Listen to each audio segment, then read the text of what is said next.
Hello, everyone. Welcome. As you know, I'm Patricia Roncone, and this is this evening's Meet the Mentor.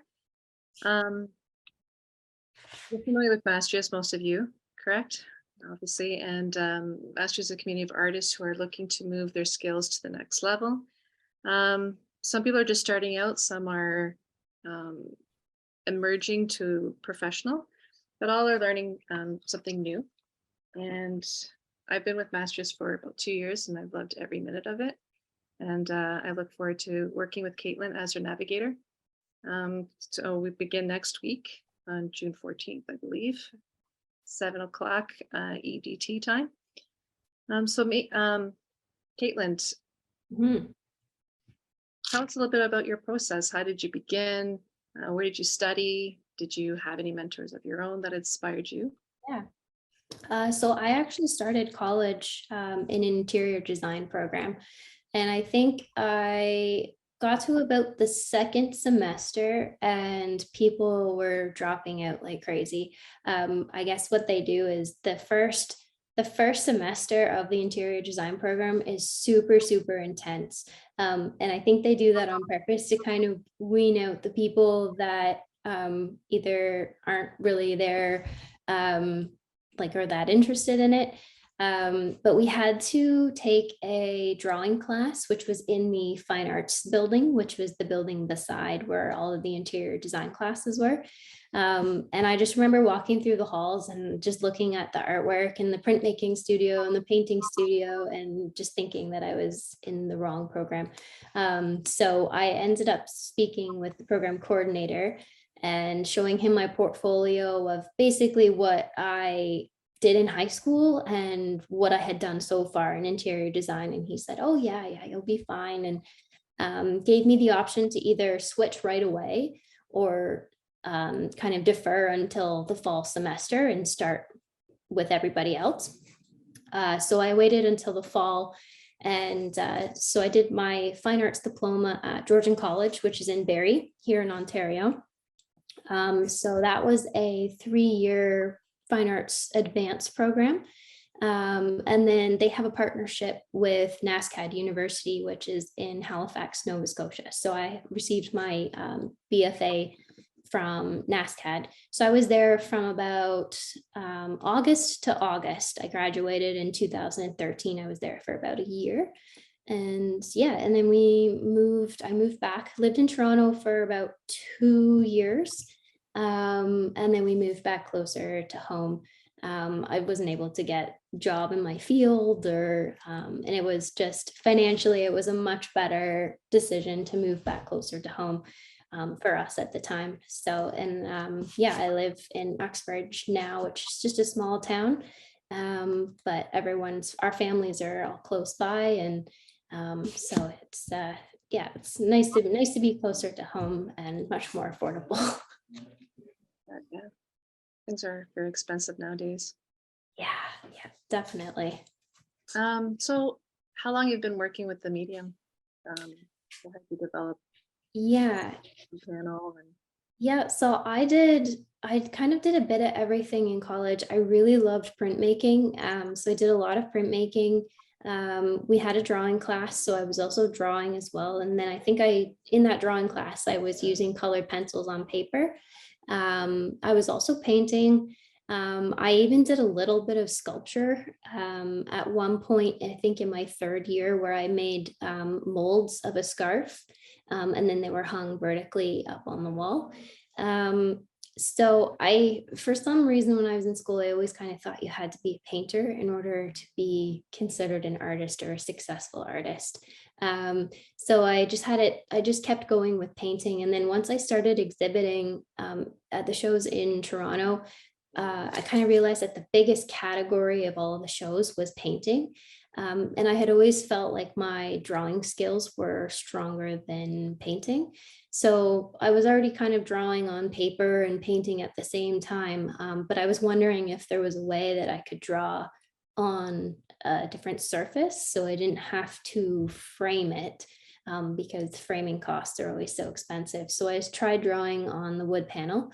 And that was 2016 was my first colored pencil on wood piece, and I've been doing that since. It's definitely evolved over time. My first pieces were very translucent because there was only one layer of pencil, whereas now I'm doing multiple layers to kind of build up the saturation and vibrancy of all of the colors. Mhm. And I noticed that your subject matter, birds and fabric.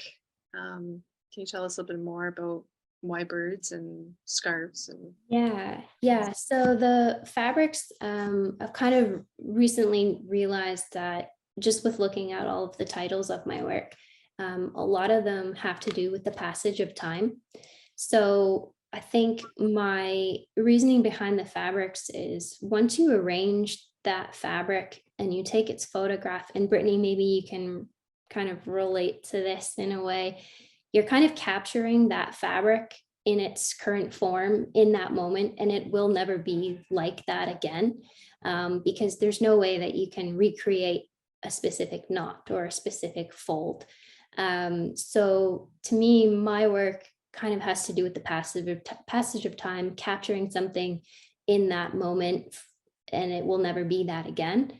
Um, so the birds kind of tie in, I guess, with also kind of with the passage of time. It's sort of a recent addition to my work. But the robin came from just a story. Well, the robin visited on the windowsill a couple of times. Actually, just happened again a couple of days ago as I was sitting here. My window is right in front of me, and it kind of sat on the windowsill and stared in. But my grandmother had told me years ago a story after my grandpa passed away, that the bird visited her on the windowsill for about a week every day. So it just kind of stuck with me, and I felt like I could kind of tie the two subjects together, with birds and time, with their migration patterns, and things like that. So that's kind of where that came in. So far, I've only done two pieces with the birds, but it's definitely something that's kind of going to stick around, I think, for a little while because I really enjoyed working on them. and kind of drawing pencils do you use? Like, can you explain how you put pencil to panel? Is there the process of how do you do that? Yeah, so the basically my process starts with just sanding the panel down really well, um, and making sure it's nice and smooth. I started using Prismacolor pencils. I have tried Faber-Castell. I've tried Caran d'Ache. I've tried a couple of other brands, and I just keep going back to Prismacolor. The ones I use are the premier ones, so the leads are really soft, and that's those are just the ones that I've stuck with. They are wax based, so they go on the wood really well. You can really work them into the wood grain. Um, and they blend really well, and you can use a colorless blender to blend the colors. So that's kind of a bit of my process. So I'll do one layer of colored pencil, and then I spray it with a fixative, let that dry overnight just to make sure that it's completely dry. And then I will go back and add an additional layer of colored pencil, which kind of I can adjust the shadows and the highlights, and as well as just build up the vibrancy of all of the colors. And did you discover this process through experimenting? Like, Yeah, so I think at one point, one of the drawings that I was working on, I was having trouble getting the colored pencil to stick to a certain area, and it was almost sort of lifting off.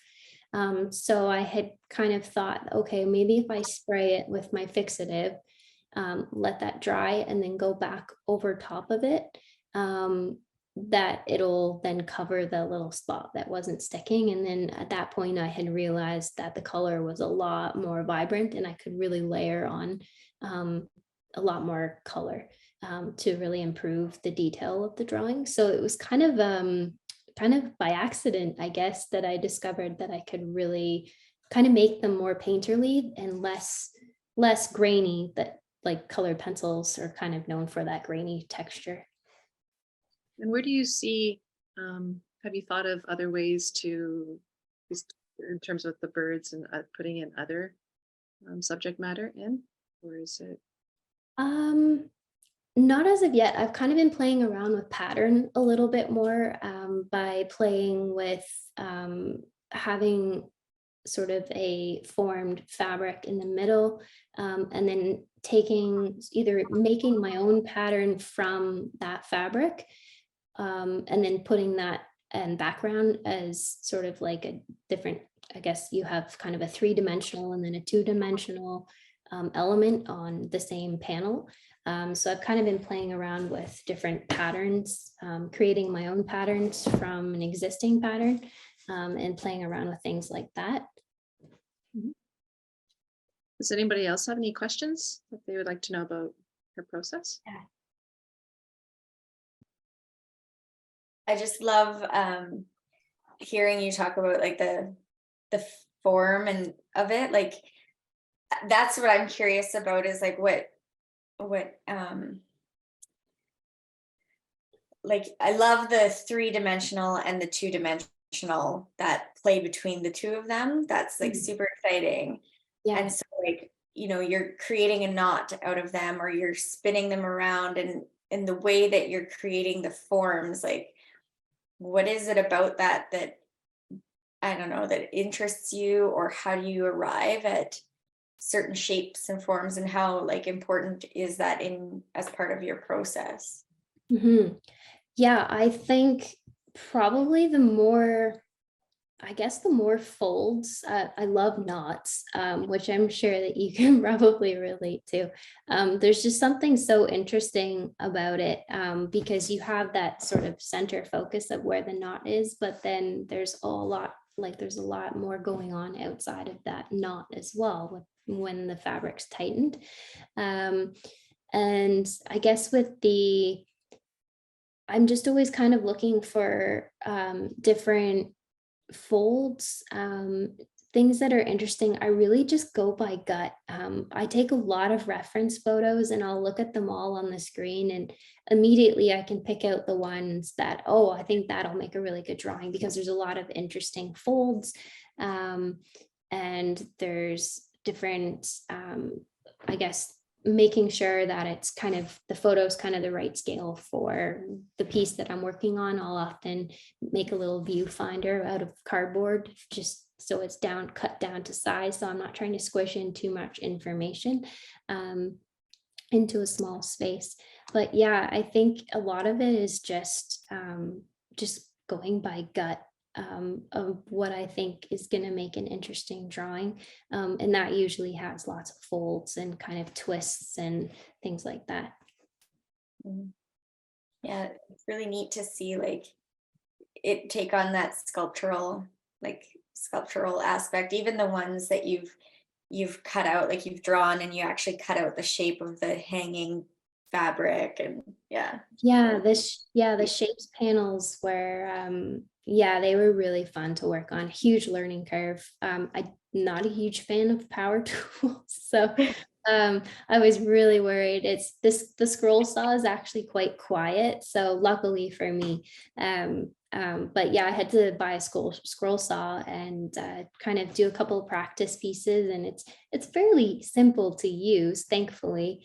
But yeah, they were a lot of fun. And the best part about those is, especially if they're hanging on a hard wall, they cast their own shadow. So with my other drawings, I'm drawing the shadow as to try and make it pop as much as possible. But with those shaped panels, they, depending on where the light is, and as the light changes throughout the day, the shadow changes. So I find that it's almost like an interactive piece. And sometimes you don't know which is shadow from your drawing and which is shadow like for real. Yeah. The shadows are they're kind of, well, when I do the first layer, I do pencil in the shadow, but it's kind of that last sort of finishing touch that makes the piece really come to life and become more three-dimensional. In my personal opinion, it's kind of that last like finishing touch, and then it's like, oh, okay, that's done now. That looks good. I enjoyed watching your stories where you actually lift the real cloth up, and then Yeah, the same thing underneath, and it's yeah. really good effect there.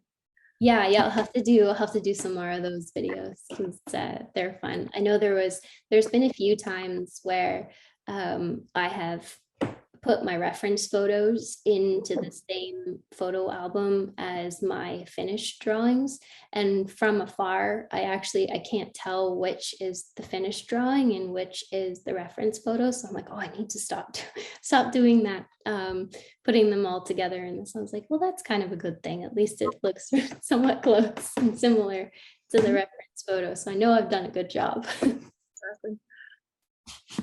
Like, so you said in the past you did some sculptural work where you sculpt scarves and like put them as relief on the wall.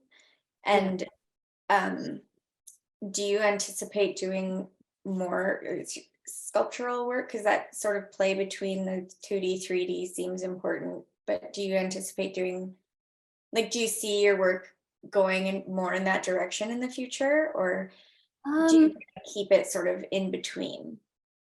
I don't have any immediate plans to do any more, but I am not a sculptor whatsoever. For some reason, my brain does not work in a reductive sort of way. But I do kind of feel like the shaped panels are quite sculptural in a sense. I think the one that I did was more successful than the other, and I'm wondering maybe it was just because of the color of it. I think that the pink one that I did was more successful than the fabric that was white and yellow, and I think it was just because I was able to get the folds of the fabric to kind of pop a little bit more. But I wouldn't rule it out completely. I definitely have a whole book full of ideas that I really just haven't been able to get to yet. So I definitely would look into it for sure if the idea came about. So do you usually use a sketch? Do you sketch first before you go into a drawing? Like, what is your? Not too much, no. Like I have my sketchbook is like maybe that big, but it kind of just consists of like little scribbles and weird little thumbnail drawings of my ideas with little descriptions beside it. Sometimes I'll write down what fabric I think is going to work best for that specific idea. I have title ideas in here.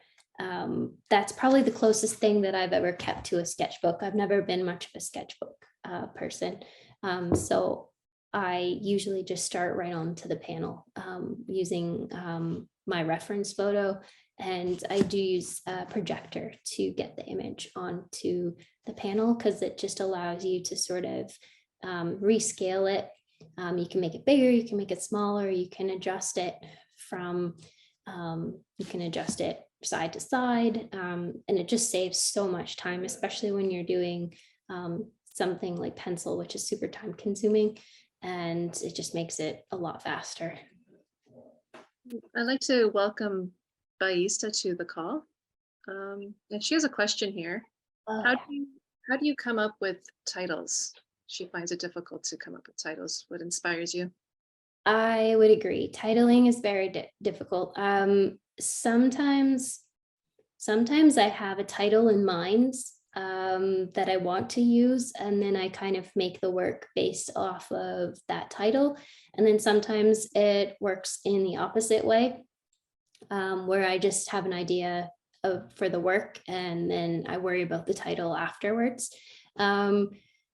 So I think I've heard of a lot of other artists going through songs and song titles. So sometimes I will do that. Sometimes I will read through like poetry books and look through. I usually have some kind of idea of what I want to title the piece. I use thesaurus.com a lot too, just to find the right language and the right words.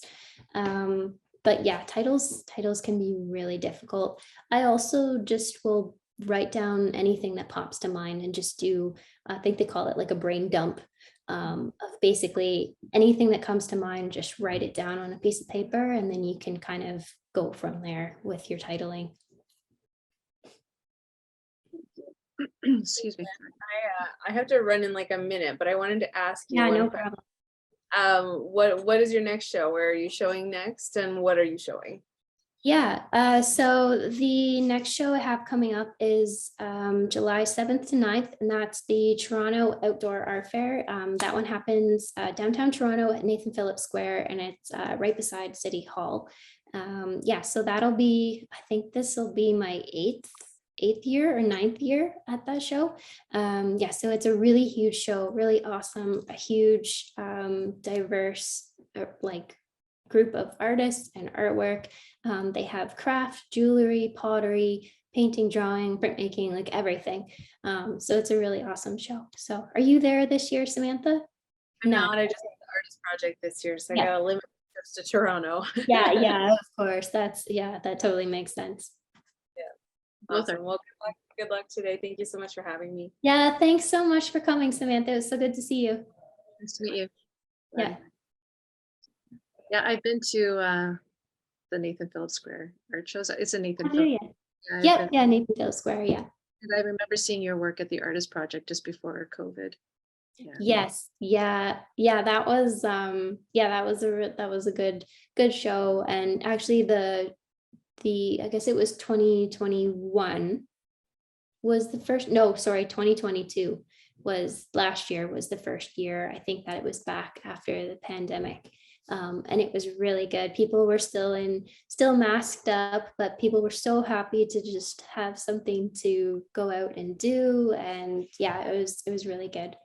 So yeah, I've only did only signed up for 2 shows this year. So I'll have lots of time to make and explore new ideas this year. So that'll be exciting. Well, on that topic, Mhm.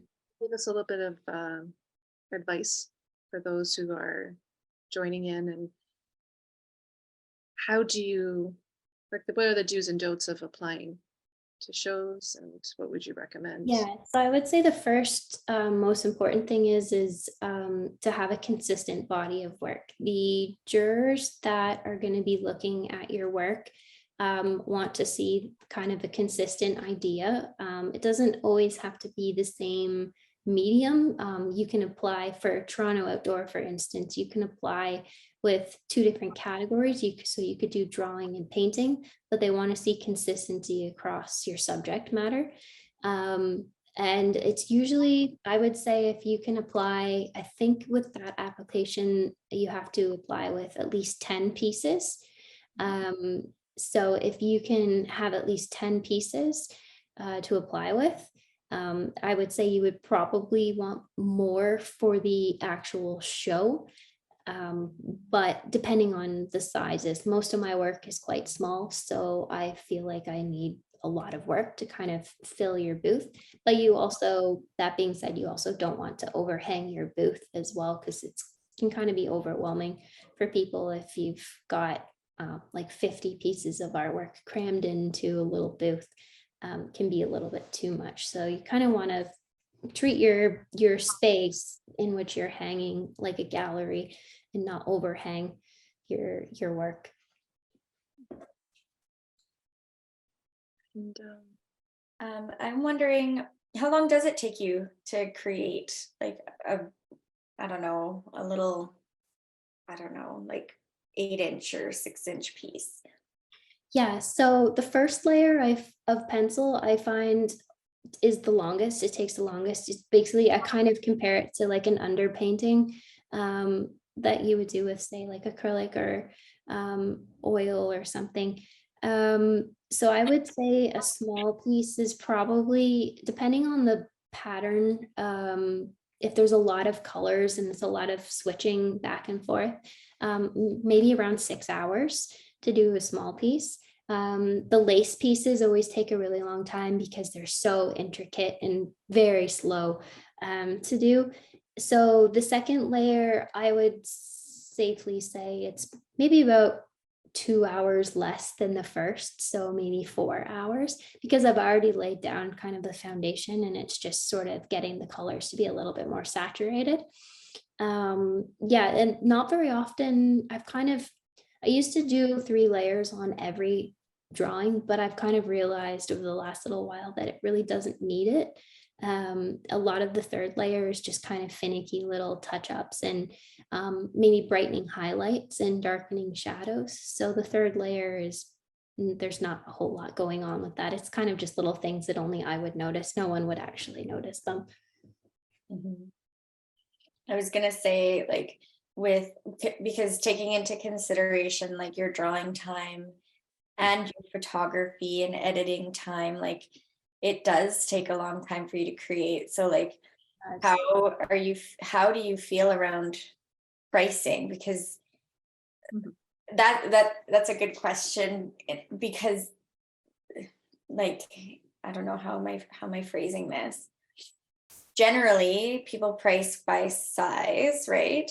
And yours are so small that you'd think that they would be priced lower because of the size, but they take longer, and it's such an intimate Mhm. medium and everything. So, like, how have you gone about your pricing? Yeah, I do try and keep my prices consistent across sizes. So if I have a bunch of, let's say, 8 by 8 inch panels, I will price them roughly the same, because for me, it feels weird to have a series of, say, 6 by 8s up and of different fabrics, but they're all completely different prices.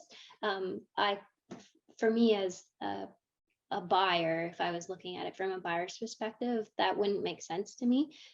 So I do try and keep it consistent across there. So I do, for the most part, I know how long pieces take me now for an 8 by 8. If I do a new piece, like the 30 by 30 inch pieces that I did a couple of months ago, I hadn't worked on that scale before. So I did keep a timesheet. So I keep track of my materials cost, how much the panel cost. I had float frames made for those pieces, so I kept track of that. It's kind of hard to price out pencils, because I would say that I don't actually go through a whole pencil on a single drawing. They might get small. I didn't but- get that. Could you try Oh. again? Sorry. My Siri is talking to join on the conversation. Yeah, so, and then I set my own hourly rate, which is, of course, always a very personal thing to set. But I think that it should be your hourly rate should be based on like your previous selling experience, as well as like I guess your general experience, how many pieces you've sold, what those pieces have sold for. That's kind of that's what I've read, and that's what I've been told in terms of pricing your artwork. So it is a very personal thing that you have to do. There's not a lot of artists that are doing what I'm doing either, so I can't really go off of what they're doing, because I know that that's another method that emerging artists are also taught, is to look at others. So I think that can be beneficial to get maybe a starting point. For me, that never really worked. So yeah, it's I think I try and kind of keep like a list of all of my pieces and their sizes, to make sure that as the pieces get bigger, that the prices make sense as well. And then, of course, if you start bringing pieces to galleries, then that gets a little bit kind of messed up too, because then your prices kind of get adjusted accordingly to what you've had to tack on to account for their commission.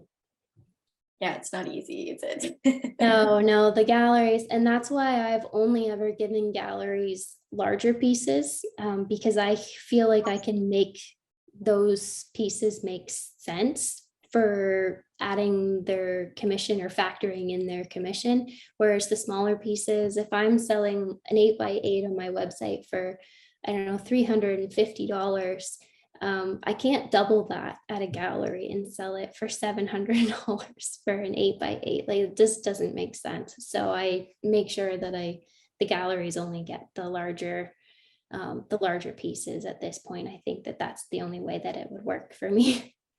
Mhm. Now, do you usually frame your work, or do you prefer not to frame, or it depends on Not usually. I've only recently started buying float frames for my drawings, and I did that for the two 30x30 drawings that I had at the artist project back in April, because they were going to be my focal wall, my focal pieces for that show. So I wanted to kind of finish them off in a really nice way. So I did the float frames. That being said, I did order a bunch of float frames for some new pieces for Toronto Outdoor, and all of those pieces are all going to be on my sort of my main focal wall in my booth for that show. So it does really finish the piece off really nicely, but because they're on a panel, you just attach your hanging hardware on the back and you can hang it up on the wall. So you don't really have to. Yeah, it's just I guess a preference. Mhm. You may have said this already, but is there an ideal price range? Bias just wanted to know if there's an ideal price range that customers like, Um, or do you not factor? yeah, I would say kind of middle range. I would say, I guess most of my, probably because I've mostly done smaller pieces, that's kind of where I find most pieces are selling, is within the $300 to maybe $500 range. But it really just, it depends on people's wall space that they have as well. Not everybody has the wall space for a large 30x30 drawing, or the funds to actually purchase a 30x30 drawing. So I always like to have a range of sizes and prices at the shows, because then you can kind of attract a bunch of different audiences and price ranges or budgets at these shows. So you kind of have something that'll work for everybody. It's nice to have a good range of Yeah, sizes. for sure. So how do you balance the creative process and the business side of your art practice? Yeah, so I like to write a lot of lists. So I usually start the week by kind of writing out a list of what I'd like to get done that week, or what I need to get done that week. And then I kind of start by looking at that list and saying, okay, this will take me 10 minutes, versus the first layer of this drawing is probably going to take me 12 hours, or at least 2 to 3 days. So I'll try and get the things finished that are going to be really quick. I feel more productive if I do it that way. I don't know if that's the right way, but it seems to work for me. I like being able to scribble off or check off those things on that to-do list. And then I will start doing the drawing. And I usually, like right now, I have a list of work that I would ideally like to have ready for the show in July. I don't know if I'm going to get all of it done, but I also have 2 commissions that I'm working on as well. So I have those deadlines to factor in. So the rest of this week, I'll probably be focusing on my commissions, because those are paid projects that people have already put deposits down on. So right now, those are more important. Are you doing this full time, or do you have a day job as well? Recently, I've gone full time. Yeah, so I've only been home working on this since the beginning of March, which feels like it's gone really, really fast. I'm not sure I'm actually in that great of a routine yet, and I feel like that's because It's summer and I'm just so happy to be outside and not at work when I wasn't able to actually enjoy the weather. So I've been outside and working outside, and eventually I'm hoping I can kind of bring my drawings outside to work, and then I'll feel a little bit more productive. But yeah, so I think I'm still trying to kind of figure out a good routine. But I do kind of have an idea of like a schedule that I would like to keep. But it's flexible, right? So it's not, I'm not being too strict. I just kind of just want to kind of see how things go. Good for you. Congratulations. It's a Hey. big milestone. It is, yeah. And I mean, I definitely, and I have no issues being like 100% honest with it. If it wasn't for my husband, I wouldn't be able to do it full time. This has been something that he has wanted me to do for a very long time, in terms of leaving the full-time job, because we just had no time together. I would go to work and I would come home, we would have dinner, and then I would maybe get 2 hours in the studio, and then I would be so exhausted that like the night was just over at that point. It was also taking a toll on me physically with my arm and my hand. It was starting to cause like nerve damage and stuff because my hand was just in the same position all day with what I was doing at work. I was doing art restoration, so I was drawing and painting all day, and then I was coming home and working on my own work.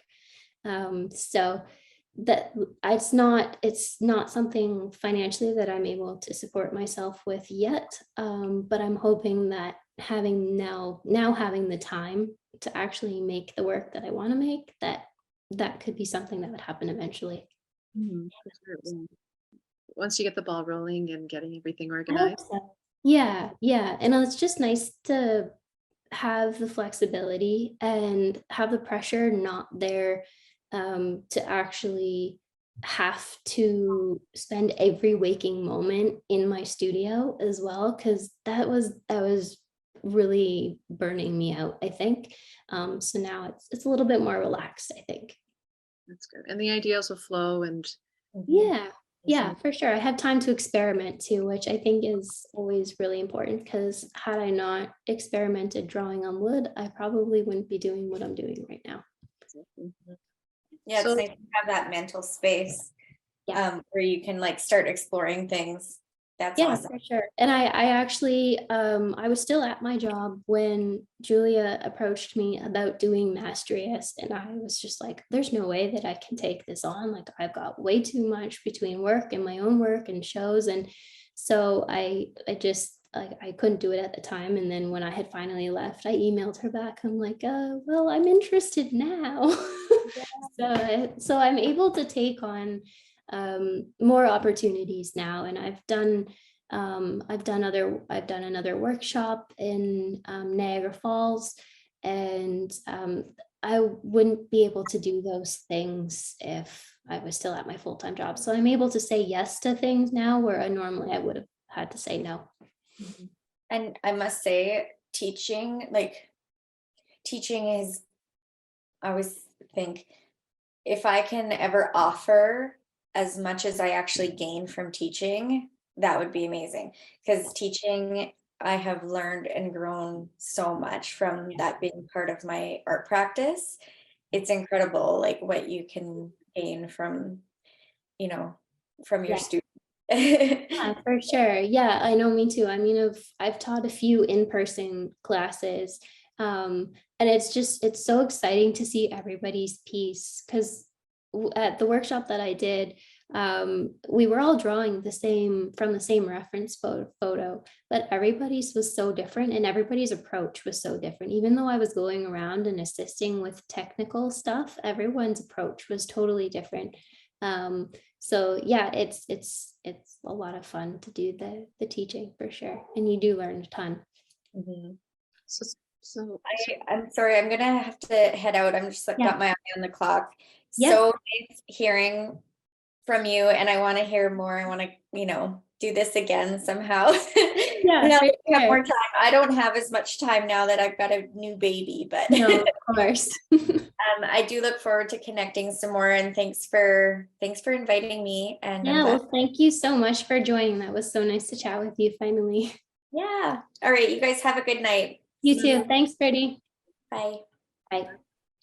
So speaking of teaching, that leads us to our mentorship or your mentorship. So what are your goals for this mentorship? What are students expected to see or to discover in your classes? Yeah. Yeah, well, I hope that I definitely want to kind of just hear from everybody that's a part of the group to see what they are interested in learning. It would be helpful for me to know what exactly they're struggling with, if they're struggling with anything. I can definitely offer a lot of information about doing art shows and exhibiting. I've done so many since graduating. And then of course, like the technical skill or like technical tips and tricks, I guess, the troubleshooting with colored pencil.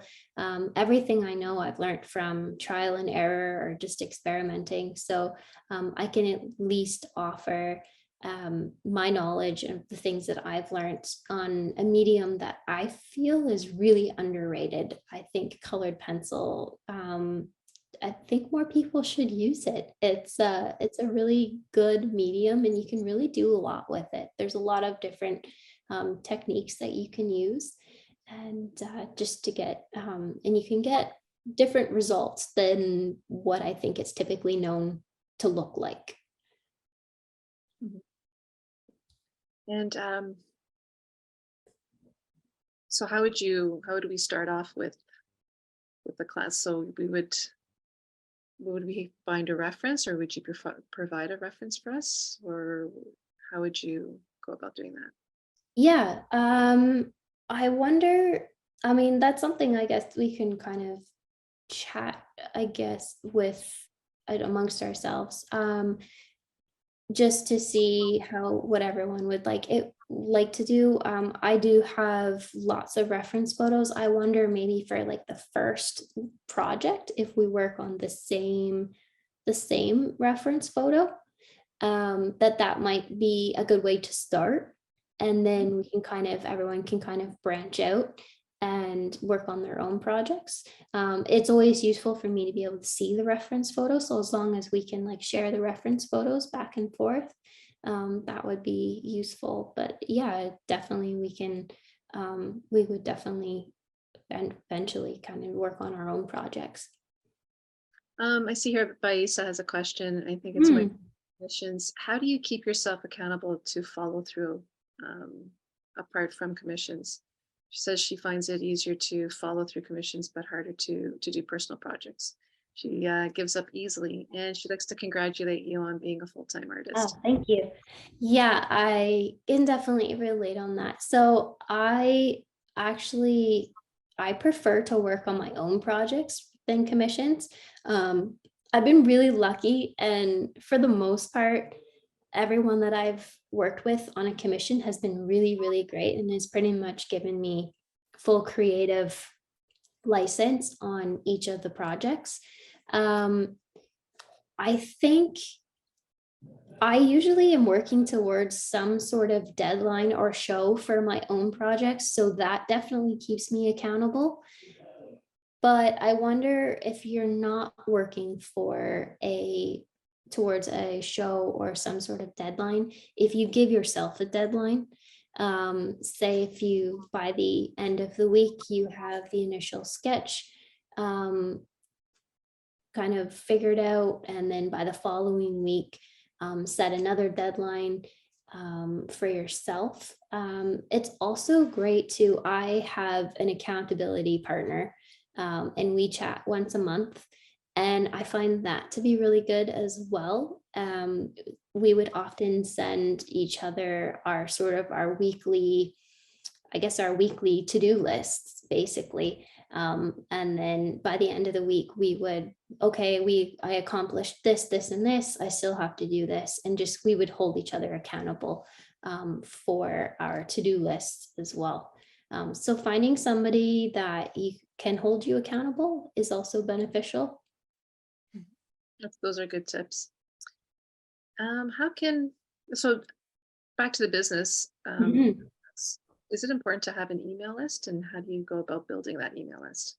Yes, I think every artist can attest to having an email list as being super, super important. I find it to be a really slow process, growing your email list. You can do that on social media by prompting people to join. I find that to probably be the slowest. There always seems to be some kind of need for an incentive to get people to join. So I've done things like here's a 10% discount code for your for 10% off of your first print order. I have done free prints. I've had some prints made of my originals. And then I just bought a frame from Walmart and it looked beautiful, put it in a frame, had it up on display at an art exhibition, and just kind of let people know, say, hey, if you are interested in winning this print, if you sign up for my mailing list, I'll enter you into the draw for the free print. So that was a really good way to collect emails as well. The thing about the email list is the people that are willing to give you their emails are very interested in your work. Those are the people that you want to be following along with what you're working on. And if something was to ever happen to your social media accounts, you still have a way to connect with the people that are most interested in your work. So it is a very important thing to have.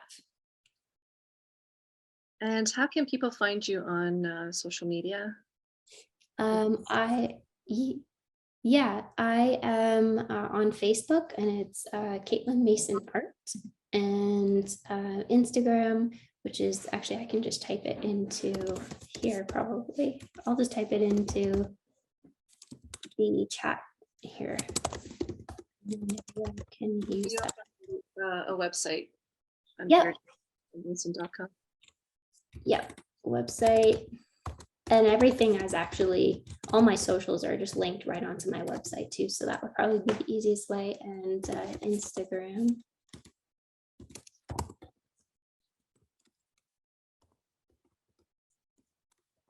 Just one little underscore at the end too, that often gets forgotten. There we go. Thank you.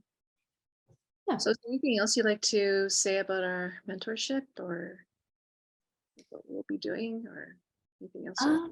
Yeah, I'm really looking forward to it, and I'm just curious to see what background everyone else is coming from too, because I know that everyone sort of works with different mediums, and what everyone else's background is. That's what I always love so much about doing the art shows. Especially when you first go to set up for the show, you have no idea who your booth neighbors are or what sort of artwork they do. But by the end of the weekend, you're like best buds with them, and it's so much fun. So I'm just really excited to kind of get to know everybody and see what everyone's working on. Well, I'm excited to navigate and to help facilitate your group. Yeah. Which Well, is, June 14th at 7 p.m. our time. That's the EST time. Well, it's coming to about 8 o'clock. yeah. So I don't know, Baista, if you have any other questions. I'd like to thank you again for joining us. Yes, thank you so much. And I'm so glad that it was helpful to you. It was good. Well, I guess we can end it here if you like. Sounds good. So thank you again. Yeah, And thank you for navigating. oh, you're welcome. And I guess I'll see you soon, hopefully next week. Yep. All right. Have a good night. Thank you Yeah, for sharing. thank you. Thanks, you too.